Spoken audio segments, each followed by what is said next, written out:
Bonjour, aujourd'hui nous sommes au Bois-Dessus, un des villages qui a été brûlé par les Allemands en 1944. Aujourd'hui nous sommes avec Michel Galioz. Bonjour Michel Galioz. Bonjour. Alors vous avez grandi au Tille et vous connaissez très bien l'histoire de ce village. Oui, j'ai 84 ans, donc lors des événements en 1944, j'avais 4 ans. Donc ce sont là mes premiers souvenirs d'enfant, enfin, ce qui peut en rester quand on a l'âge de 4 ans. Et il y avait combien d'habitants à peu près? La population exacte du bois, je ne la connais pas, mais il doit y avoir 50 habitants. Après il y a eu la guerre et l'occupation par d'abord les Italiens. Oui, occupation par les Italiens, mais qui s'est passée calmement. Les Italiens n'étaient pas féroces, si on peut le dire. Donc on n'a pas vraiment de mauvais souvenirs de la part des Italiens. Cela a changé quand les Allemands sont venus, et surtout au moment de la débâcle de l'armée allemande qui remontait la vallée pour fuir vers l'Italie. Et c'est là où ces villages ont été brûlés. Donc justement c'était le 5 septembre 1944. Voilà. Alors qu'est-ce qui s'est passé ce jour-là? Au 5 septembre le matin, des maquis venant de Haute-Savoie et de Paris, certains, montaient la vallée pour, on dit, libérer le fort du Sapet. Enfin bon. Mais ils rencontrent une troupe d'Allemands tôt le matin. Il y a échange de coups de feu, des maquis sont blessés et globalement ils fuient. Cela s'est passé vers les Basilières, qui est un hameau en dessous, et ils fuient vers le haut. Au Bois-Dessus, les habitants avaient prévu que ça se passerait mal. Ils avaient fui le village, ils étaient cachés dans les barres de rochers, dans les mines de charbon qui se trouvent au-dessus du village. Par contre, au Bois-Dessous, les gens du Bois-Dessous ont refusé de quitter leur village. Et le Bois-Dessous était habité par les gens propres du village, mais également par des gens de Saint-Michel, de la vallée, qui étaient venus se réfugier dans ce village en pensant qu'il serait plus tranquille et que ce serait plus calme que dans la vallée. Et ça n'a pas été le Donc, cas. ça n'a pas été le cas. Donc les Allemands ont trouvé tous les gens du village, les ont emmenés avec eux, alors les gens du Bois-Dessous et les gens des Basilières, ils les ont emmenés dans la cour de l'école de la Denise. Les femmes et les enfants sont descendus dans la cave et les hommes sont restés dans la cour. Et les Français remontaient à partir de Briançon par le Galibier et étaient au fort du Télégraphe. Donc les Français ont vu des Allemands dans la cour de la Denise, ils ont pointé au canon, ils ont tiré un coup un peu trop haut, le deuxième coup a fait mouche et il y a eu 10 morts parmi ces gens-là dans la cour de l'école. Donc c'est un drame pour tous les habitants des bois. Après, justement aussi, les Allemands ont donc mis le feu au village. Simultanément, les Allemands s'étaient montés au Bois-Dessus. En partant du Bois-Dessus, ils mettent le feu au village, donc ils incendient tout, sauf une maison. Alors on ne sait pas si elle a été épargnée ou si le feu n'a pas pris. C'est une petite maison un peu isolée au centre du village. Elle est toujours là d'ailleurs aujourd'hui. Ensuite, ils redescendent au Bois-Dessous, ils brûlent le Bois-Dessous, ils emmènent tous les gens.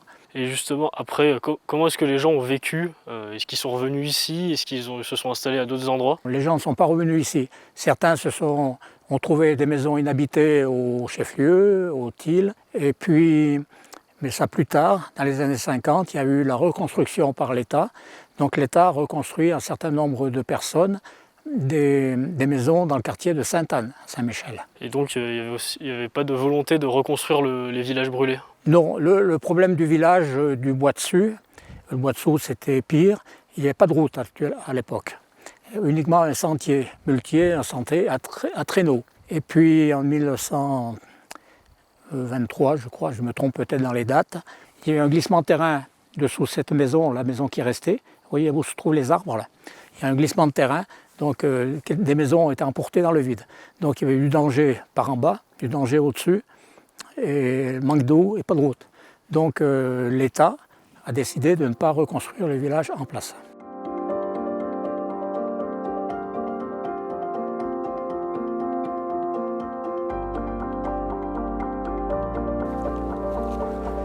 Alors ici, Monsieur Galioz, on est dans un endroit assez particulier, puisque la ruine qui est juste à notre droite, c'était un alambic. C'était l'alambic du village. C'est-à-dire que les gens étaient propriétaires de vignes à Saint-Julien-Mont-Denis principalement. Donc ils cultivaient le raisin à Saint-Julien-Mont-Denis, montaient la vendange ici et faisaient leur vin et un peu d'eau de vie. Donc l'alambic permettait aux gens du pays de faire leur eau de vie. Et il y avait ça dans tous les villages en Maurienne. Dans tous les villages du Til, au moins, il y avait ça.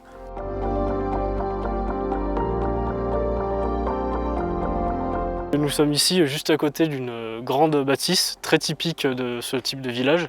Donc, est-ce que vous pouvez nous expliquer comment se déroulait la vie à l'intérieur et comment ils étaient organisés, les habitants? Oui, ce bâtiment est remarquable du fait de la conservation des murs extérieurs. Alors nous sommes ici à un niveau de plancher qui est le premier étage de la bâtisse. Il y avait un sous-sol.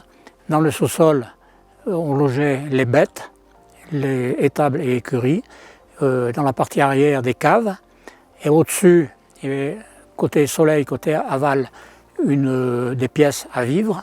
Au-dessus, des chambres. Et derrière, au même niveau, il y avait les granges pour le stockage de foin en hiver.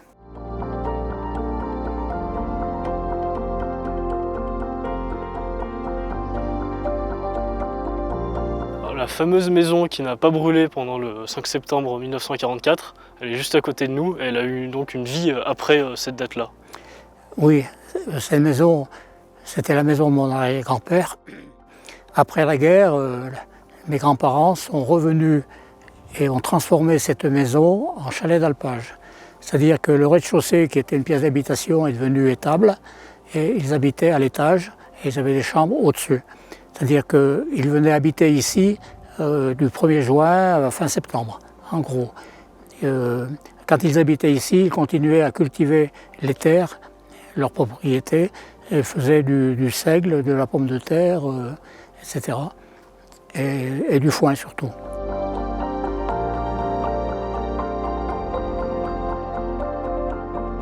Un autre endroit vital du village, c'est la fontaine qui est juste derrière nous.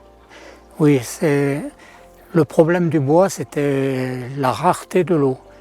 Donc cette fontaine, c'est la seule encore en activité dans le village, avant 1939-45, avant la guerre. Donc la commune a équipé tous les villages d'un réseau d'eau potable. Donc c'est la fontaine qui servait à alimenter tout le village.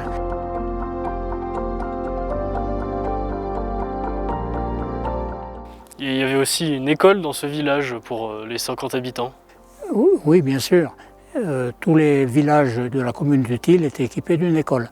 Vu le nombre d'élèves, la moitié de l'année se faisait au bois dessus et l'autre moitié de l'année se faisait au bois dessous. Et les élèves d'un village se déplaçaient. Donc dans ce bâtiment, qui est un bâtiment communal, il y avait l'école, la salle de classe, le logement de l'institutrice, également sur la façade cachée, il y avait la boîte à lettres qui permettait aux gens de mettre le courrier à expédier, puisque le courrier reçu était porté à domicile par le facteur. Et tout de suite, nous allons descendre à Saint-Michel-de-Maurienne, dans la vallée, pour rencontrer André Grange, qui avait 11 ans au moment des faits en 1944, et qui va donc nous raconter ce qu'il a vécu. Bonjour André Grange. Alors vous avez 92 ans, vous êtes la seule personne encore, pas tout à fait, presque, bientôt 92 ans, alors, et vous êtes la seule personne encore vivante qui a vécu donc, les événements du 5 septembre 1944 au Bois-Dessus. Et du coup, vous êtes né dans ce village, et vous y avez grandi jusqu'à vos 11 ans. Et comment elle était la vie justement au village avant la guerre? il y avait un grand village, ils avaient tous des vaches, des vaches, des grandes propriétés. Puis là-dessus, qui est là-haut, ils travaillaient, il y a les mines de charbon à Sondière, là, puis les mines mauriennes. Puis il y en a qui travaillaient à l'usine de Prémont, d'autres qui travaillaient à l'usine de la Sauge. Il y en a qui travaillaient là-bas, ils travaillaient partout, et à haut à pied, et les boulots, et à haut en bas tous les jours. Hein. Et votre famille, elle vivait de l'agriculture ou elle Les travaillait deux, à l'usine? mais la paix de l'usine et l'agriculture. Là, tout, on avait les vignes à Saint-Juin. Il fallait y aller. L'hiver, dans la neige, à des années, ça tombait jusqu'à 2 mètres de neige ici, hein, certains hivers, 2 mètres. Et en 23, il y a une avalanche qui a emporté la maison de mon père. Après, il y a les Italiens d'abord qui, pendant la guerre, qui ont occupé. Il y a des gens qui comme tous les Italiens. Mon père payait à boire à la maison. Il parlait italien, comme le français, mon père. Par contre, vous invitiez pas les Allemands à boire à la maison. Ah bon. Il savait parler un peu l'allemand, pas beaucoup. Parce qu'il a été prisonnier 4 ans en Allemagne, mon père. Il était à la guerre de 32-45. Il était blessé. Il est ramassé par les Allemands. Et quand il y avait l'occupation allemande, est-ce qu'ils venaient souvent au village, par exemple, pour prendre de la nourriture ou... Là, c'était pas les Italiens. Hein. Non, de toute façon, parce qu'il y avait les chalets du Tille là aussi. Ils ont tout pillé là-haut, ils ont ramassé de la tombe. Bon, bref, ça s'est passé comme ça. Et du coup, il y a eu le moment où ils ont incendié le village, donc le 5 septembre 1944. Est-ce que vous, à ce moment-là, vous étiez encore dans le village ou vous étiez caché avec d'autres habitants aux alentours? La veille, mon père a dit, parce que les Allemands ont sauté les ponts, et j'ai sauté les ponts et j'étais en retraite. Il a porté de la paille de la mine de charbon bien au sec pour se cacher, pour pas être pas pris par les Allemands et bien caché. Votre père, il pensait déjà que les Allemands allaient brûler le village? Non, on ne pensait pas, mais il fallait se tenir caché. Pas ça. Surtout les jeunes. Hein. Donc les Allemands les rangeaient et ils emmenaient travailler en Allemagne. Là. Et du coup, vous êtes resté caché combien de temps dans la mine de charbon? Ah ben jusqu'à la libération que les Allemands sont partis. Le jour qu'ils ont mis le feu. Ils ont commencé à mettre le feu au bout dessus. Les Allemands. Dans une grange, après, dans le village.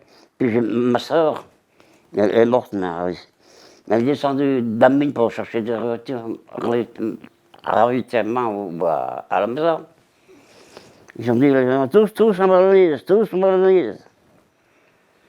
Nous, elle a repris, après, en magasin, elle s'est cachée, et au bout dessous, ils sont tous restés. La veille, au bout dessous, ils sont peureux, ils sont tous cachés.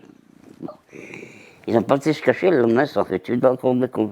Après, justement, vous avez été relogé ici à Sainte-Anne. Nous, on est venus avec. Ma mère, elle tenait des vaches, l'écurie encore. Et aussi, je crois que suite à à l'incendie, vous avez un petit document ici en bleu, si vous pouvez nous le montrer. Carte de sinistré total. Voilà. Et donc on vous l'a donné, c'était pourquoi? Ben, en ce moment-là, il donnait une indemnité de relogement, 10 000 € payés en octobre 1944. Et vous donnez quoi d'autre avec cet argent? Un set ou un casserole, des cartes galoches, tout ça. Ça rappelle l'ancien temps, quoi.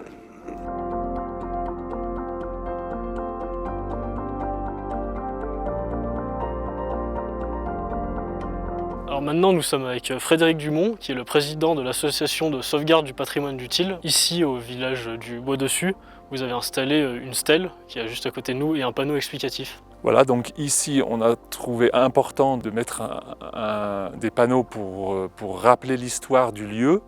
Donc le 5 septembre 2004, on a installé cette stèle qui est sur ma gauche et ce panneau explicatif qui est sur ma droite. Est-ce qu'il y a des projets de restauration du site, de conservation? Alors le site, il est destiné à rester tel quel, c'est-à-dire qu'on n'a pas d'intention de remonter les bâtiments ou des choses comme ça.